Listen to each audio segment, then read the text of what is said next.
Je n'ai jamais cru qu'une boîte en carton pouvait changer la façon dont on regarde sa propre vie, mais c'est exactement ce qui m'est arrivé il y a 3 ans, quand j'ai trouvé ces lettres sous le lit de Marguerite. Je m'appelle Lucienne, j'ai 83 ans, et je vais vous raconter l'histoire d'une femme que j'ai côtoyée pendant 22 ans sans jamais vraiment la connaître, jusqu'au jour où j'ai compris que ces centaines d'enveloppes fermées contenaient bien plus qu'un secret. Marguerite habitait l'appartement juste en face du mien, au troisième étage d'un immeuble modeste dans une petite ville de province dont le nom n'a pas vraiment d'importance pour ce que je vais vous dire.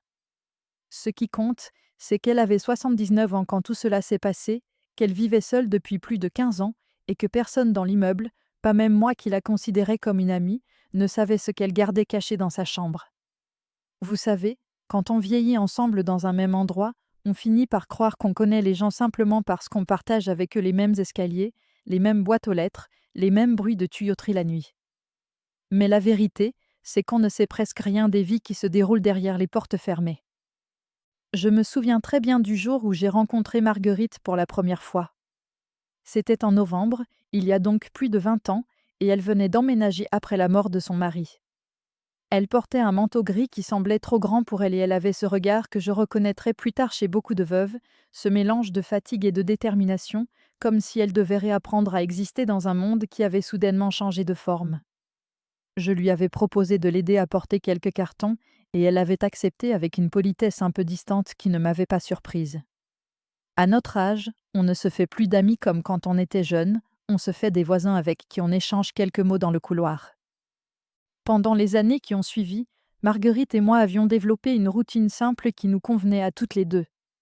On prenait le café ensemble le dimanche matin, parfois le jeudi aussi quand on se sentait seul, et on parlait de tout et de rien, des prix qui augmentaient, de la météo qui n'était plus ce qu'elle était, des enfants du voisin du dessous qui faisaient trop de bruit.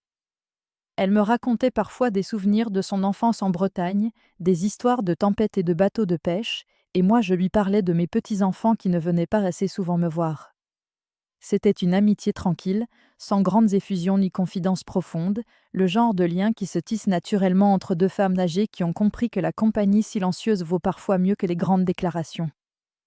Mais Marguerite avait quelque chose de particulier que j'avais remarqué dès le début sans jamais oser l'interroger directement. Elle ne recevait jamais de courrier personnel, ou plutôt, elle ne semblait jamais ouvrir celui qu'elle recevait. Je l'avais vue plusieurs fois prendre des enveloppes dans sa boîte aux lettres, les regarder longuement, puis les glisser dans son sac sans les décacheter.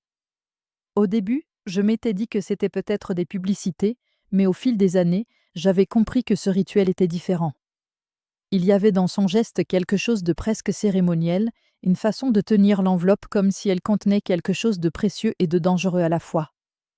Je n'avais jamais posé de questions parce que, voyez-vous, quand on arrive à un certain âge, on apprend à respecter les silences des autres. Tout a changé un matin de février, il y a 3 ans, quand j'ai frappé à la porte de Marguerite pour notre café du dimanche et que personne n'a répondu. J'avais d'abord pensé qu'elle était peut-être sortie, mais quelque chose dans le silence de son appartement m'avait inquiété. À notre âge, un silence inhabituel peut signifier beaucoup de choses, et aucune d'entre elles n'est vraiment rassurante. J'avais le double de ses clés, elle avait le double des miennes, un arrangement qu'on avait pris il y a des années pour les cas d'urgence, et ce matin-là, j'avais senti que l'urgence était là. Quand j'ai ouvert la porte et que je l'ai trouvée étendue par terre dans sa cuisine, le cœur arrêté depuis plusieurs heures selon les médecins, j'ai compris que cette femme avec qui j'avais partagé tant de dimanches matins venait de partir sans que j'aie eu le temps de lui dire au revoir. Les jours qui ont suivi ont été remplis de formalités et de coups de téléphone.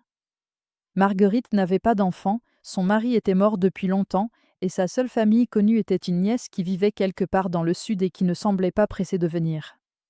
C'est comme ça que je me suis retrouvée, avec la gardienne de l'immeuble, à faire l'inventaire de l'appartement en attendant que cette nièce daigne se manifester. C'est en déplaçant le lit pour aérer la chambre que je les ai trouvés. D'abord, j'ai cru que c'était une seule boîte, puis j'ai vu qu'il y en avait 3, empilées les unes sur les autres contre le mur, sous le sommier. Des boîtes à chaussures en carton, les bords un peu abîmés par le temps, et quand je les ai ouvertes, j'ai découvert ce que Marguerite avait caché pendant toutes ces années. Des lettres. Des centaines de lettres, toutes dans leurs enveloppes d'origine, toutes non ouvertes, rangées par date avec une précision qui m'a frappée. La plus ancienne datait de 1987, la plus récente avait été postée quelques semaines avant sa mort. Elles portaient toutes le même nom d'expéditeur, une écriture fine et légèrement penchée, et elles venaient toutes d'un petit village du Finistère dont Marguerite m'avait parfois parlé. Je suis restée longtemps assise sur le bord du lit, ces boîtes ouvertes devant moi, incapable de comprendre ce que je voyais. Qui envoie des lettres à quelqu'un pendant plus de 30 ans sans jamais recevoir de réponse, et surtout, qui reçoit des lettres pendant plus de 30 ans sans jamais les ouvrir, mais en les gardant précieusement rangées comme si elles contenaient quelque chose d'irremplaçable. Je savais que je n'aurais pas dû, que ces lettres ne m'appartenaient pas, mais la curiosité et peut-être aussi une forme de tendresse pour cette femme qui n'était plus là m'ont poussé à en ouvrir une. La lettre était datée de 1994 et elle commençait par ces mots: Ma chère Marguerite, je ne sais pas si tu liras un jour ces lignes, mais je continue d'écrire parce que c'est la seule façon que j'ai trouvé de te garder près de moi. L'écriture était celle d'une femme, et au fur et à mesure que je lisais, j'ai compris qu'il s'agissait de la sœur de Marguerite, une certaine Yvonne, dont elle ne m'avait jamais parlé. La lettre racontait des choses simples, le temps qu'il faisait en Bretagne, les nouvelles du village, et elle se terminait par une phrase qui m'a serré le cœur: Je t'attends toujours, tu sais, même si je sais que tu ne viendras jamais. J'ai ouvert une autre lettre, puis une autre, en remontant dans le temps, et peu à peu, l'histoire de Marguerite s'est dessinée devant moi. Yvonne était sa sœur cadette, de 3 ans plus jeune, et elles avaient grandi ensemble dans ce village du Finistère où leur père était pêcheur. Les premières lettres parlaient d'une brouille familiale dont les détails restaient vagues, quelque chose qui s'était passé après la mort de leur mère et qui avait poussé Marguerite à partir sans se retourner. Yvonne écrivait qu'elle ne comprenait pas, qu'elle voulait des explications, qu'elle refusait d'accepter que sa sœur disparaisse de sa vie. Puis, au fil des ans, le ton des lettres avait changé. La colère avait laissé place à une résignation mêlée d'espoir, comme si Yvonne avait accepté que Marguerite ne répondrait jamais mais qu'elle continuait d'écrire malgré tout. Ce qui m'a le plus touchée, c'est que ces lettres ne contenaient jamais de reproches. Yvonne ne demandait pas à Marguerite de revenir, elle lui racontait simplement sa vie, comme on le ferait avec quelqu'un qu'on aime et qu'on n'a pas vu depuis longtemps. Elle lui parlait de ses enfants qui grandissaient, de son mari qui était parti trop tôt, de la maison familiale qu'elle avait dû vendre. Elle lui décrivait les tempêtes d'hiver et les étés calmes. Elle lui disait que la tombe de leurs parents était bien entretenue, qu'elle y déposait des fleurs chaque semaine et qu'elle y ajoutait toujours un bouquet de la part de Marguerite. La réponse à ma question, je l'ai trouvée dans une lettre datée de 2001. Yvonne y racontait avoir reçu une carte postale de Marguerite, la seule communication qu'elle ait jamais eue de sa sœur depuis son départ. Sur cette carte, Marguerite avait écrit quelques mots qui expliquaient tout: « Je ne mérite pas ton pardon, mais je n'ai pas la force de te le demander. Continue d'écrire si tu veux, je garderai tes lettres, mais je ne les lirai pas. Pas maintenant. Peut-être jamais. C'est tout ce que je peux faire. » Yvonne, dans sa réponse, n'avait pas demandé d'explication. Elle avait simplement écrit: « D'accord, ma Marguerite. Je continuerai. Et quand tu seras prête, elles seront là pour toi. » J'ai compris ce jour-là quelque chose que je n'avais jamais vraiment réalisé. Il y a des blessures qui sont si profondes qu'on ne peut pas les regarder en face, même après des décennies. Marguerite avait fait quelque chose, ou elle croyait avoir fait quelque chose, qui l'avait rendue indigne de l'amour de sa sœur. Je n'ai jamais su exactement quoi, mais je crois que cela avait rapport à l'héritage de leurs parents, une dispute d'argent aggravée par des mots qu'on ne peut pas reprendre et des silences qui durent trop longtemps.